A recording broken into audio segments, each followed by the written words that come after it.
Hello दोस्तों, यथार्थ learning के ऑनलाइन प्लेटफॉर्म पर सभी का स्वागत है। आज का जो हमारा क्लास है विभाज्यता पर आधारित प्रश्न है, जो क्लास 2 है। इसके पहले क्लास 1 इस चैनल पर अपलोड कर दिया गया है, जिसमें बेसिक चीजें बताया गया और ऐसे क्वेश्चन को बताया गया है जिसमें एग्जाम में पूछे जा चुके हैं। आज का जो हमारा क्लास है, ठीक है, परीक्षा के दृष्टि से बहुत ही इंपॉर्टेंट है और ऐसे सवालों को बताया गया जिसमें आपके आने वाले परीक्षा में पूछे जाएंगे और ऐसे सवाल जो एग्जाम में पूछे जा चुके हैं और किस पैटर्न पे आने वाले एग्जाम में सवाल आएंगे ये भी आपको बताया जाएगा। तो आइए वो देखते हैं कौन कौन से सवाल है जो प्रीवियस ईयर में पूछे जा चुके हैं और आने वाले परीक्षाओं में भी पूछे जाएंगे। ठीक है, आगे देखते हैं। जैसे पहला सवाल हमारा, 4 अंकों की सबसे बड़ी संख्या जो 93 से पूरी तरह विभाजित होती है वो क्या है। तो 4 ऑप्शन दिया है, इसमें कोई एक ऑप्शन होगा। ठीक है, तो सबसे पहले हमको देखना है 4 अंकों की सबसे बड़ी संख्या होती क्या है। ठीक है, तो जब भी हम 4 अंकों की सबसे बड़ी संख्या मानेंगे तो मानेंगे आप 4 अंकों की सबसे बड़ी संख्या मानेंगे आप 9999, ये आपकी 4 अंकों की सबसे बड़ी संख्या हो गया। इसी पर कहेगा 5 अंकों की सबसे बड़ी संख्या मानने का कहेगा तो 5 9 लिख देंगे। इसी पर कहेगा कि 6 अंकों की कहेगा तो 6 9 लिख देंगे। ठीक है, तो ये जो होगा हमारा 4 अंकों की सबसे बड़ी संख्या होगा 9999।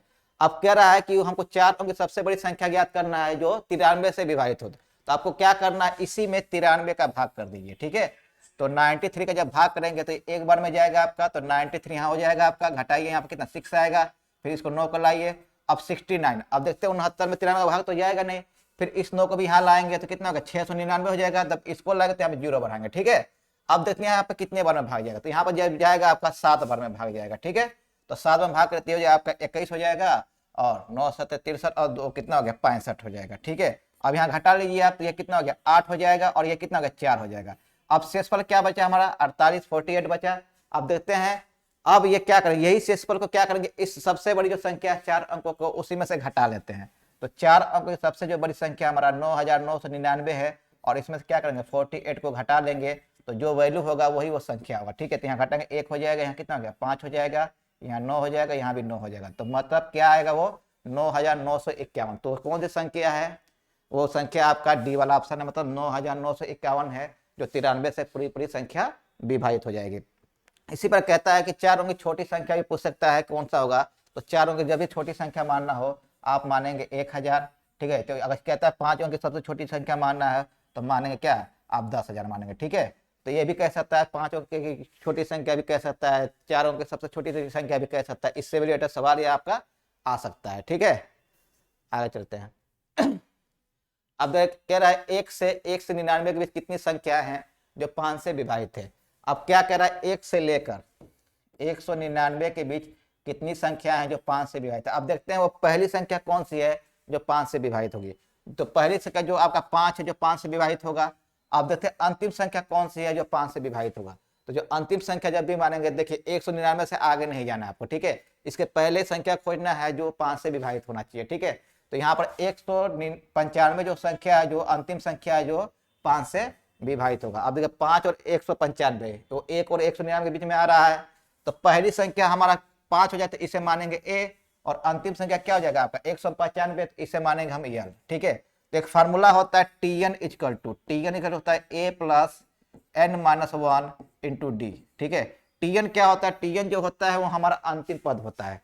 तो जो अंतिम पद है हमारा कौन सा है, हमारा 195 है, तो यहाँ पर क्या लिखेंगे हम 195 लिखेंगे। ए जो होता है हमारा प्रथम पद होता है, तो प्रथम पद क्या हमारा 5 है तो यहाँ 5 लिखेंगे, और प्लस एन जो होता है ये होता है पदों की संख्या। ठीक है, तो एन पदों की संख्या तो मालूम नहीं है तो एन का एन ही रखेंगे -1। और डी क्या है, डी वो संख्या है कि जिससे कह रहा है किससे विभाजित होगा। तो 5 से विभाजित की बात कर रहा है, तो डी क्या होगा यहाँ पर 5 हो जाएगा, तो यहाँ पे क्या रखेंगे आप 5 रखेंगे, क्या रखेंगे 5। अब 5 को इधर घटाइए तो 190 हो जाएगा, और n-1 इंटू डी मतलब 5 यहाँ पर। ठीक है, अब 5 का भाग 190 में करिए, तो n-1 जो होगा, तो 5 का भाग 190 में करेंगे तो ये हो जाएगा आपका 3 हो जाएगा, ये होगा 3 और ये क्या 8, मतलब 38 बार में जाएगा, और -1 को उधर ले जाएंगे तो प्लस हो जाएगा। तो n इक्वल कितना हो गया 38 और +1, तो n का मान कितना हो गया हमारा 37। ठीक है, तो इसमें कितने पद होंगे जो 5 से विभाजित होंगे, तो मतलब 37 ऐसे पद होंगे, 37 ऐसे पद होंगे जो 5 से विभाजित होंगे। ठीक है, तो इसका जो ऑप्शन होगा आपका सी वाला ऑप्शन होगा, मतलब ये 37 होगा। ठीक है, ठीक है, आगे देखते हैं। कह रहा 1 से 200 के बीच कितनी संख्या जो 3 से विभाजित है लेकिन 7 से विभाजित नहीं है। अब यहाँ क्या कह रहा है, 1 से कह रहा है 200 के बीच ऐसी कितनी संख्या जो 3 से है लेकिन 7 से नहीं है, यहाँ पर निकालना है। ठीक है, तो सबसे पहले देखेंगे 1 से लेकर 200 के बीच वो कितनी संख्या है जो पहले 3 से विभाजित है। तो पहला जो संख्या होगा आपका 3 होगा जो 3 से विभाजित है। ठीक है, क्योंकि 1 तो कटेगा नहीं, 2 नहीं कटेगा, 3 है जो 3 से कटेगा। ठीक है, अब देखे 200 300 से कट रहा है कि नहीं कट रहा है। जो 200 है हमारा 300 तो नहीं कटेगा। इसके पहले वो कौन सी संख्या है जो 3 से विभाजित होगा, तो इसके पहले जो आपका है 198 वो संख्या जो क्या होगा 3 से विभाजित होगा। ठीक है, ये हमारा प्रथम पद और ये हमारा अंतिम पद। अब एक फार्मूला बताया था आपको, Tn equal to a plus n minus 1 into d. अब यहाँ पर Tn क्या होगा 198 हो जाएगा हमारा, a कितना हो गया 3, और यहाँ पर n माइनस 1 रखेंगे, n का वैल्यू मालूम नहीं है, और d क्या है 3, क्योंकि यहाँ पता करना है हमको 3 से विभाजित कौन कौन सा है। ठीक है, तो यहाँ जब घटाएंगे यहाँ 3 को इधर ले जाएगा तो यहाँ आपका हो जाएगा 195 और n माइनस 1 इंटू आपका d मतलब 3 हो जाएगा। इनका भाग इधर करिए तो 6 हो जाएगा, और छोटे का 18 का 5 15 65 और n माइनस 1 जो n का वैल्यू जो आएगा यहाँ पर 66, मतलब ये जो 66 जो आ रहा है ये जो है संख्या ये 3 से विभाजित है। किससे विभाजित है 3 से, लेकिन ये कह रहा है कि 7 से विभाजित नहीं होना चाहिए। तो इसमें जो है आपका 66 में ऐसी संख्याएं भी है जो 7 और 3 दोनों से विभाजित है। तो हमको ऐसी संख्या निकालना है जो 7 और 3 दोनों से विभाजित है, उसको हटा देंगे तो हमको संख्याओं की संख्या प्राप्त हो जाएगा। तो आपको हम क्या करना है 3 और 7 का आप एलसीएम ले लेंगे, तो 3 और 7 का एलसीएम क्या होता है आपका 21 होता है। तो आपको हम ये खोजना है कि इसमें वो कौन कौन सी संख्याएं हैं, मतलब 3 इसमें जो निकाले हैं 66 में जिसका होता है n का मान 66 है, इसमें कौन कौन सी संख्या कितनी संख्याएं हैं जो 21 से विभाजित है। 21 से क्यों विभाजित है, क्योंकि इसमें 7 से भी ऐसी जो संख्याएं होंगी 7 से भी विभाजित होगी। क्या रहा है यहाँ पर 7 से विभाजित नहीं होना चाहिए। तो यहाँ पर देखिए अगर इनके बीच में देखा जाए तो पहला संख्या 21 होगा जो 21 से विभाजित होगा, और अंतिम संख्या 189 होगा जो 21 से विभाजित होगा। ठीक है, ये आपका संख्या हो जाएगा। ठीक है, तो ये जो होगा आपका a हो जाएगा और ये क्या होगा आपका l हो जाएगा। फिर वही फार्मूला लगाएंगे ये वाला Tn equal to a plus n minus 1d वाला।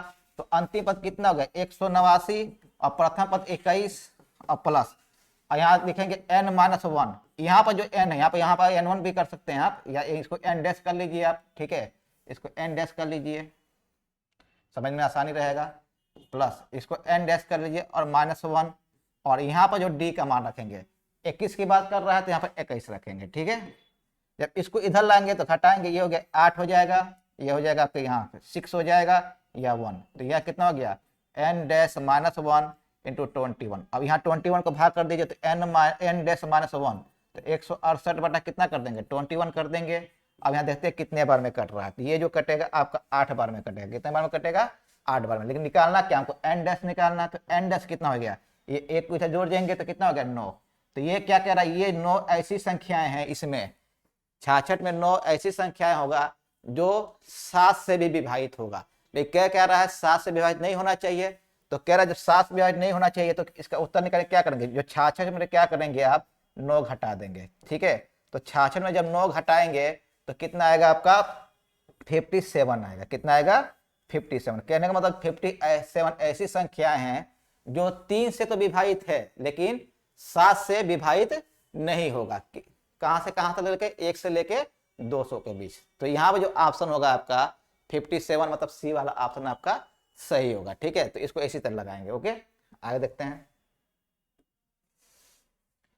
फिर कह रहा है चौथा प्रश्न 3401 में से कौन सी न्यूनतम संख्या घटाई जाए कि 11 से पूर्णतः विभाज्य हो जाए। ठीक है, अब वो क्या करना है 3401 में आप 11 का भाग कर दीजिए। ठीक है, तो कितने बार में जाएगा आपको देखना है कितने बार में कट रहा है। ठीक है,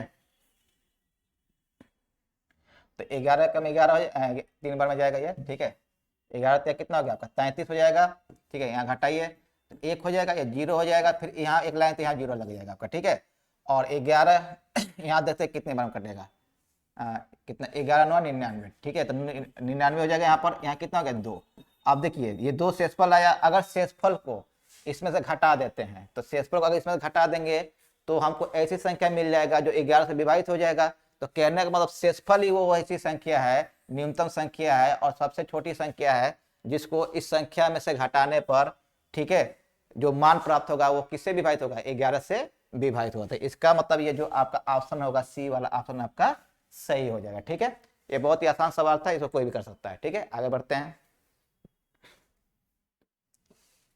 क्या 3 क्रमागत प्राकृतिक संख्याओं का योग हमेशा किससे विभाजित होता है? ठीक है, तो देखिए जब भी 3 क्रमागत प्राकृतिक संख्या मानना हो तो पहले मान ली क्रमागत संख्या क्या ए है, तो इसके बाद कौन सा संख्या आएगा जो क्रमागत होगा। तो क्रमागत संख्याओं के बीच में, प्राकृतिक क्रमागत संख्याओं के बीच में एक एक का अंतर होता है। कितने का अंतर होता है? एक एक का।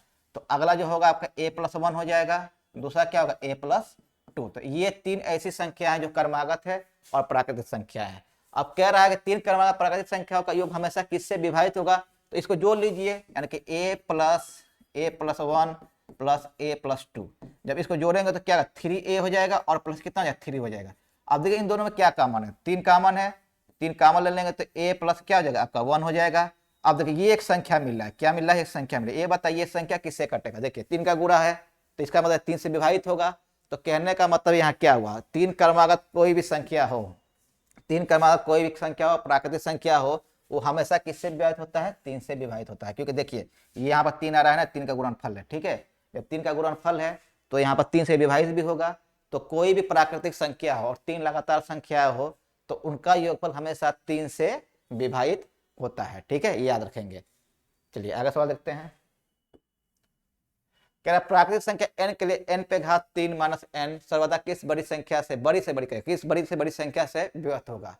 तो देखिए जब भी ऐसा सवाल पूछे, ठीक है, और क्या किस बड़ी से बड़ी संख्या से विभक्त होगा, तो इसमें क्या करना है, संख्या क्या है आपका n³ माइनस n।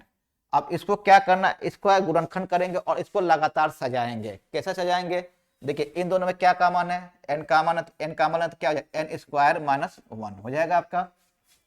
अब ये क्या है आपका a² माइनस b² पे टूटेगा, तो इसे कहेंगे n into n plus 1 into n minus 1। ठीक है, तो ये हो गया आपका a² माइनस b²। ठीक है, तो n into n plus 1 into n minus 1। अब इसको लगातार से देखिए पहले क्या आएगा, पहले ये आएगा आपका n माइनस 1, फिर दूसरा n आएगा और तीसरा क्या आएगा n प्लस 1। अब देखिए लगातार आएगा, देखिए कितने पद आ रहे हैं 1 2 3, तो जितने पद आएंगे तो फैक्टोरियल उतने से विभाजित होगा। तो फैक्टोरियल 3 से विभाजित होगा, किससे विभाजित होगा, फैक्टोरियल 3 से। तो इसमें कितने पद आ रहे हैं 1 2 3 पद आ रहे हैं, लगातार पद आ रहे हैं, तो ये फैक्टोरियल 3 से विभाजित होगा। अब फैक्टोरियल 3 का मान क्या होता है, तो फैक्टोरियल 3 का मान होता है 1 गुणे 2 गुणे 3, तो कितना आएगा आपका 6। तो किससे विभाजित होगा 6, मतलब ये इससे विभाजित होगा, बी वाला ऑप्शन हो गया। तो जब भी ऐसा सवाल आएगा, ठीक है, तो उसको क्या करेंगे आप लगातार सजाएंगे, क्रमागत सजाएंगे और देखते हैं कितने पद आ रहा है। जितना पद आएगा उतना फैक्टोरियल लिखेंगे, उतने फैक्टोरियल से ये क्या होगा विभाजित होगा, यही इसका उत्तर हो जाएगा। ठीक है, चलिए आगे देखते हैं। ये हो गया, देखिए n के क्या सही मानोगे, यहाँ स्मॉल n रहेगा, कैपिटल n हो गया है। ठीक है, n के सभी मानों के लिए n into n² minus 1 into n² minus 4 into n² minus 9 into n² minus 25 किससे विभाजित है। अब देखिए यहाँ पर वही काम यहाँ भी करना है। ठीक है, इसको क्या करना लिखेंगे आप n into n² minus 1 into n² minus 4 into n² minus 9 into n² minus 25। ठीक है, अब इसको लिखेंगे n इंटू, देखिए ये a² माइनस b² पर है, मतलब a plus b into a minus b हो जाएगा। तो a का वर्ग एक ही होता है, तो n plus 1 into n minus 1। ठीक है, ये देखिए ये n का ये 2 का वर्ग है 4, तो यहाँ होगा n² माइनस 2 का स्क्वायर हो जाएगा। तो यहाँ क्या हो जाएगा n plus 2 into n minus 2। ठीक है, ये देखिए यहाँ किस 9 किसका वर्ग है, 3 का वर्ग है। ठीक है, गुणा करेंगे यहाँ पर। ठीक है, तो ये क्या हो जाएगा आपका n² plus 1, sorry n plus 1, अब n प्लस 9 3 होगा क्योंकि 3 का वर्ग है ना। तो n plus 3 into n minus 3। अब देखिए किसका वर्ग, 5 का वर्ग है, तो ये होगा n² माइनस 5² हो जाएगा, तो ये हो जाएगा n plus 5 into n minus 5। अब इसको सजाइए, देखिए देखिए पहला पद देखिए क्या है, पहले पे आपका ये आएगा, ये पहला पद हो जाएगा। ठीक है, ये आपका कितना पद है, लगातार पद देखना है, पहला पद हो जाएगा, ये हो जाएगा आपका 5, मिस्टेक हो गया क्या यहाँ 25, लगातार यहाँ पर एक पद छूट गया आपका, यहाँ पर जो एक पद होगा, यहाँ पर इस पे आपका जो मिस्टेक क्या है, यहाँ पर एक पद और होना चाहिए था, ठीक है, यहाँ पे, ठीक है, देखिए तो मिस्टेक है सवाल में।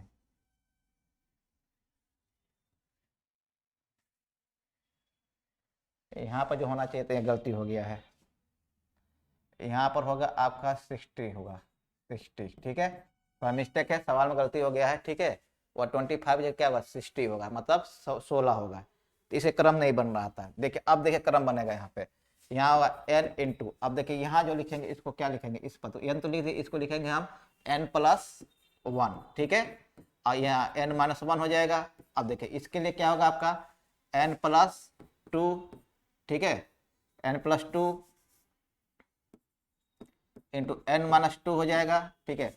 अब इसके लिए क्या होगा आपका n+3 इंटू n-3 हो जाएगा। अब देखिए ये जो होगा यहाँ 25 नहीं होगा, आपका क्या होगा 16 होगा, 16 किसका वर्ग है, 4 का वर्ग है, तो ये हो जाएगा आपका n+4 4 इंटू n-4। देखिए यहाँ थोड़ा मिस्टेक हो गया, सवाल इसे गलता रहा था, यहाँ पर सही कर लेंगे, ठीक है। तो देख कितने पद आ रहे हैं, देखिए 1 2 3 4 5 6 7 8 9, कितने पद आ रहे हैं आपके, 9 पद इसमें आ रहे हैं। अब देखिए 9 लगातार पद आएंगे, देखिए पहला पद हो जाएगा आपका, ये दूसरा, ये तीसरा, और ये चौथा, ये पांचवा, छठवा, सातवा, आठवां और नौवा। तो कितना, ये फैक्टोरियल 9 से विभाजित, किससे होगा, ये फैक्टोरियल 9 से विभाजित होगा। तो इसमें जो आपका ऑप्शन होगा, ये आपका ए वाला ऑप्शन सही हो जाएगा, ठीक है, यही आपका उत्तर होगा, ठीक है। ध्यान देख लीजिए, ऐसे ही करना है आप लोगों को। चलिए अगर देखिए कह रहा है 7 का महत्तम घात ज्ञात करें जो फैक्टोरियल 81 को विभाजित करें। देखिए 7 का कह रहा है 7 का महत्तम घात ज्ञात करना है, ठीक है, जो फैक्टोरियल 81 से विभाजित है। तो फैक्टोरियल 81 का मतलब क्या होता है, फैक्टोरियल 81 का मतलब होता है 1 गुणे 2 गुणे 3 गुणे डॉट डॉट 11 81 तक हो जाएगा आपका, ठीक है, ये आपका फैक्टोरियल 81 का मान हो जाएगा। अब कह रहा है 7 का महत्तम घात ज्ञात करना है। तो देखिए क्या, जब 7 का पूछेगा तो जो 81 है, इसमें 81 में आप 7 का भाग करिए, ठीक है, और सिर्फ भागफल लीजिएगा, शेषफल नहीं लेना है, ठीक है।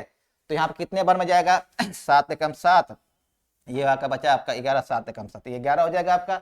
फिर देखिए भागफल कितना है, 11 आया, तो 7 का तब तक भाग करना है जब तक ये इसका भागफल 7 से छोटा ना आ जाए। तो फिर 11 जो है, 11 में 7 का भाग करिए तो कितने बार, एक बार में जाएगा, ये आपका हो गया। अब देखिए ये भागफल आपका 1 आया, अब 7 से छोटा हो गया, अब भागफल को क्या करना है, यहाँ पर जोड़ देना है, तो यह कितना आ गया 12। तो मतलब 7 पर कितना घात हो सकता है महत्तम, 7 पर 12 घात महत्तम हो सकता है, जो फैक्टोरियल 81 को पूरी तरह से विभाजित करेगा। तो यहाँ पर जो उत्तर आपका क्या होगा, 12 होगा, ठीक है। तो ऐसा जब भी सवाल आए 7 का कह रहा है तो 7 का भाग करते जाइएगा, जो फैक्टोरियल का जो संख्या दिया है, तो फैक्टोरियल ने जो संख्या दिया 81 उसमें भाग करेंगे 7 का, कोई भी संख्या 7 और कोई भी संख्या हो सकता है, ठीक है। तो यहाँ 7 है, 7 अभाज्य संख्या है, तो 7 का भाग करेंगे तो यहाँ भागफल निकालेंगे। फिर ये जो भागफल आ रहा है, फिर इसमें कितने का भाग करना है, 7 का भाग करना है, क्योंकि भागफल को तब तक भाग करेंगे जब तक ये 7 से छोटा ना आ जाए। अब 11 में 7 का भाग करना है तो कितना आएगा, एक बार में जाएगा। अब भागफल को क्या करना है, जोड़ देना, तो भागफल को जोड़ने में कितना आ रहा है, 12 आ रहा है, यही क्या होगा 7 पर घात होगा, ठीक है। हमको इसमें शेषफल नहीं लेना, सिर्फ क्या लेना है, भागफल लेना। तो इसका जो उत्तर होगा कितना होगा, 12 होगा, ठीक है। आगे देखिए फिर यहाँ क्या है, 42 की बात कर रहा है, 42 का महत्तम 42 का महत्तम घात ज्ञात कर जो फैक्टोरियल 122 को विभाजित करेगा। देखिए 42 जो है आप 42 को आप तोड़ेंगे, 42 को क्या लिख सकते हैं आप, 2 गुणे 3 गुणे 7 लिख सकते हैं। 42 को क्या लिख सकते हैं, 2 गुणे 3 गुणे 7 लिख सकते हैं। अब देखिए किस में भाग करना है, 42 का फैक्टोरियल 122 में भाग करना, और करना है, कह रहा है कि 42 का महत्तम घात निकालना है। तो फैक्टोरियल 22 का मतलब समझते हैं आपको, 1 गुणे 2 गुणे 3 गुणे डॉट कहाँ तक 122 तक, यहाँ 122 कर देंगे। ये होता है आपका फैक्टोरियल 22, मतलब फैक्टोरियल कहते हैं क्रम गुणित, ठीक है, क्या कहते हैं, क्रम गुणित। अब देखिए इसमें जो है, देखिए इसमें जो इसका गुणनखंड है 42 का, 2 और 3 और 7 आ रहा है, ठीक है। अब देखते हैं इसके गुणनखंड में इसमें कौन सी संख्या इसमें से सबसे कम बार आएगी। देखिए अगर इसका हम विस्तार करते हैं फैक्टोरियल 122 का, तो सबसे कम बार इसमें 7 आता है, 7 ऐसा है जो सबसे कम बार आएगा। जो भी संख्या उसका क्या करेंगे, गुणनखंड करेंगे, और देखते हैं जो जिसमें कह रहा भाग करने, जैसे फैक्टोरियल की बात कर रहा भाग करने के लिए, इसके विस्तार में कौन सी सब संख्या जो सबसे कम बार आती है उसी का क्या करना है, भाग करना है। तो 7 ऐसी संख्या जो सबसे कम बार आ रहा है, तो ये फैक्टोरियल 122 है, तो क्या करेंगे 122 में अब 7 का भाग करेंगे। कितने भाग करेंगे? सिर्फ 7 का, ठीक है, क्योंकि 7 सबसे कम बार आता है, वही घात बनेगा आपका।